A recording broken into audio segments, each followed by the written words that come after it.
Saya dulu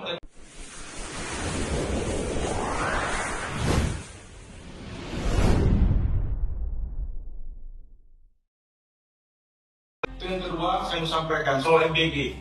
Saya pikir sama dengan apa yang disampaikan Faris. MBG perwakilan regional Aceh maupun juga regional di kabupaten sendiri itu tidak pernah ada koordinasi. Nah kemarin kita sudah ketemu dengan Pak Dadang, Kepala Badan Makanan Bumi Gratis ini dengan program nasional. Ini katanya sudah memerintahkan ada waktu itu Bupati dan Wali Kota itu Zoom dengan Kepala BGM. Nah kemudian disampaikan bahwa semua regional wilayah kabupaten kota berkoordinasi dengan bupati. Sampai hari ini belum ada yang koordinasi, termasuk dia. Ini masalah kita juga. Nah ini Pak Gubernur, jadi nanti jangan salahkan pemerintah, baik provinsi kabupaten. Jadi yang mereka jenjang strukturnya itu dari pusat sampai kabupaten kota itu nggak pernah ketemu dengan kita. Kita tahu-tahunya udah launching aja. Nah itu yang kedua saya mau sampaikan. Kemudian juga menyangkut koperasi nelayan tentang koperasi merah putih sama. Cuma saya mungkin sedikit meluruskan program nasional itu. Jadi kadang-kadang bayangannya masyarakat ketika sudah membentuk koperasi merah putih digabung-gabung, pemikirannya subsidi anggarannya sampai 3-5 miliar. Nah, padahal ini juga harus disamakan dulu. Sebenarnya koperasi merah putih ini mau dibawa kemana? Apa saja itu semua teman-teman di masyarakat kita digabung-gabung itu banyak yang tahu. Ini persisten. Perlu juga dapat petunjuk langsung dari pusat sebenarnya kegiatannya apa. Dalam bayangan masyarakat kita, Orde Baru dulu koperasi itu simpang pinjam. Ini juga perlu untuk menegaskan bahwa nanti jangan salah kebijakan kita ambil Bupati Wali Kota buat sampaikan kejar target kita minggu ini harus selesai koperasi merah putih, notaris harus selesai, kita kebut itu selesai, tapi hari ini kita nggak tahu kemana di koperasi merah putih. Itu poin yang kedua saya mau sampaikan. Kemudian menyangkut soal pertambangan rakyat, yang sebenarnya juga sama kembali. Posisi pertambangan rakyat sama dengan kabupaten kota yang sudah mengusulkan.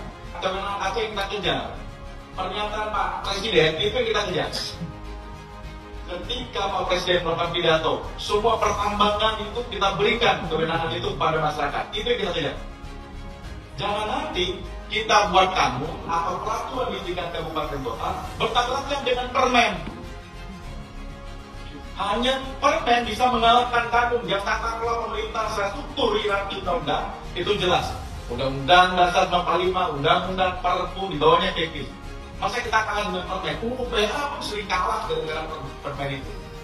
Nah, ini juga penting mulai. Makanya saya kejar, kalau kita kejar konsusnya saja, kewenangan yang kita perbaiki sama saja mulai.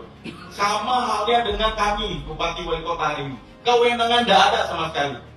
Kegiatan APBK-nya EDMAP. Semuanya itu terikat. Kalau komunikasi dengan DPR, ya nggak bisa program bagi rakyat. Semuanya ada, ambil pendidikan, ambil kesehatan, karena itu ada uangnya. Dan nggak ada.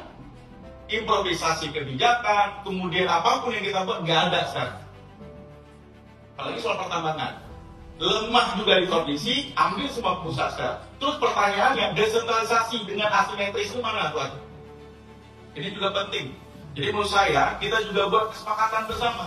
Kita tolak bentuk desentralisasi yang menurut saya lip service dari pemerintah pusat. Dan ini bukan kesalahan dari Pak Prabowo menurut saya. Sebelum Pak Prabowo Presiden ini sudah dilakukan. Bagaimana kewenangan-kewenangan di kabupaten kota dan juga kewenangan di tingkat provinsi yang punya nilai kekhususan itu semakin dicabut kewenangan dari kita pusat. Ini juga penting untuk saya sampaikan karena lebih baik kita terang-terangan untuk menyampaikan ini daripada kita mendam ambil kebijakan sampai top down. Apa bedanya bentuk sentralisasi dengan sentralisasi hari ini? Dan menurut saya, Mualim hari ini menjadi panglima besar untuk Aceh untuk bicara dengan Pak Presiden langsung. Kita nggak bisa dengan Kementerian Dalam Negeri saja. Kita udah mulai coba kemarin 4 pulau. Alhamdulillah kita selamat. Tapi apa mungkin ke depan kita nggak punya tantangan baru? Saya pikir demikian. Assalamualaikum warahmatullahi wabarakatuh.